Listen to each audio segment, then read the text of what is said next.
morning friends. Today we are going to start with Principles of Management.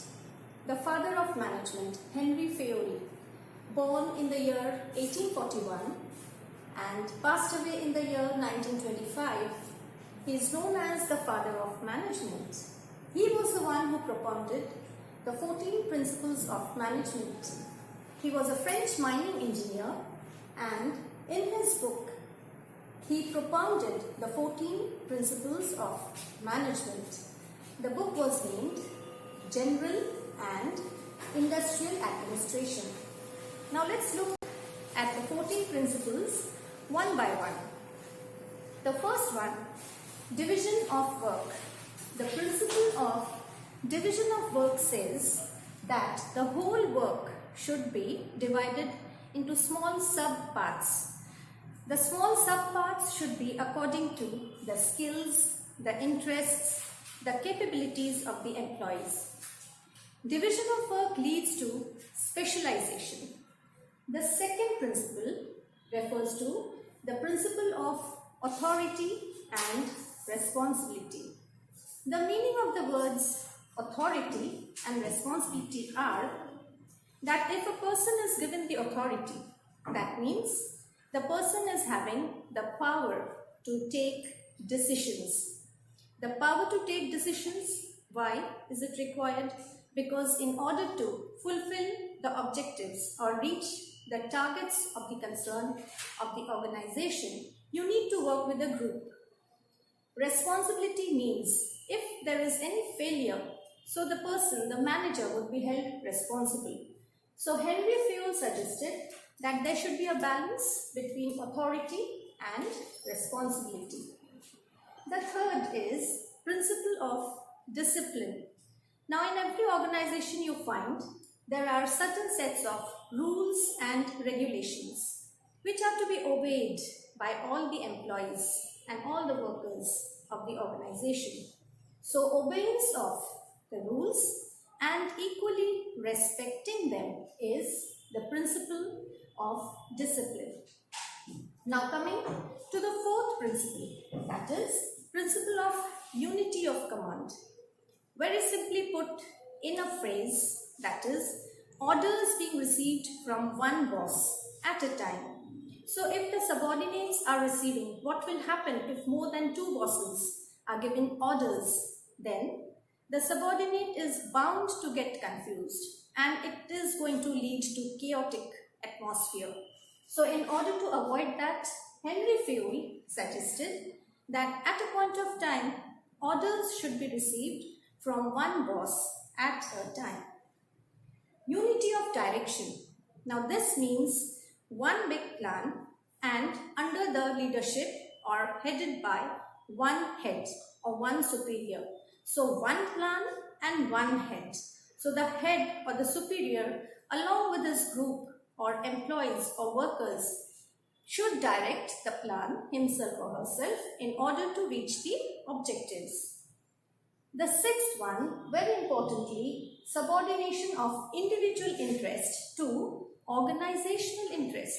Now this means that individual interests are not to be weighed upon, but whenever a decision is to be taken for the good or benefit of the organization, the whole of the organization should be put into perspective. Individual interests should be the secondary priority and overall objective or targets and reaching the targets should be of utmost importance. Centralization and decentralization. The very word centralization means all the powers being vested within the superior authority. That is, the powers are being concentrated.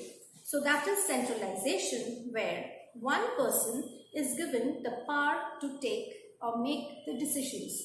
Well, if the organization is very big, you need to delegate some of your powers. That is decentralization.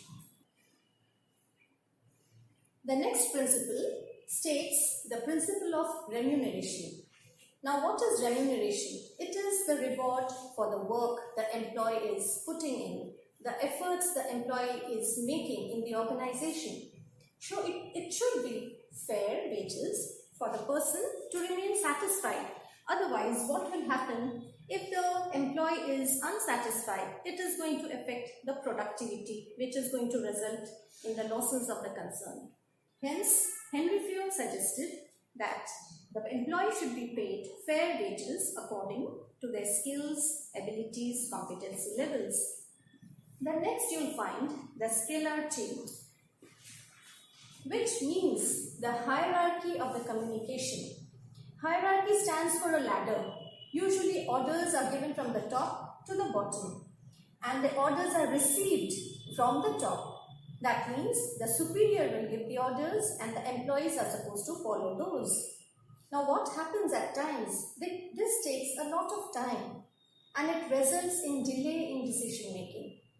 But at times, Henry Fayol has suggested a simple solution to this, that is the gang plank. When there are two different bosses in two different departments and they need to talk and take decisions quickly, then they might use the gang plank. So this is the scalar chain, that means the hierarchy of communication. The next of the principles is the principle of order. Now what do we mean by order?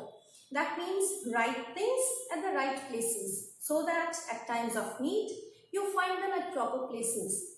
So we are not only talking about things or physical resources, it's also about manpower. Right efficiency levels when we need them to increase. So you need to give them training, and through the training, the employees' productivity will increase. So right place, both the physical as well as the manual resources.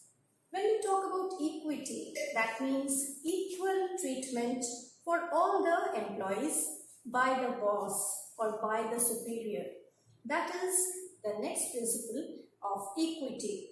So principle of equity means that the orders being given should be equal and the decisions should be fair for all. There should not be any discrimination from the boss's side or from the superior side. What happens is this: if you are unfair and if you don't follow the principle of equity, there might be disharmony amongst the employees, which is again going to affect the productivity.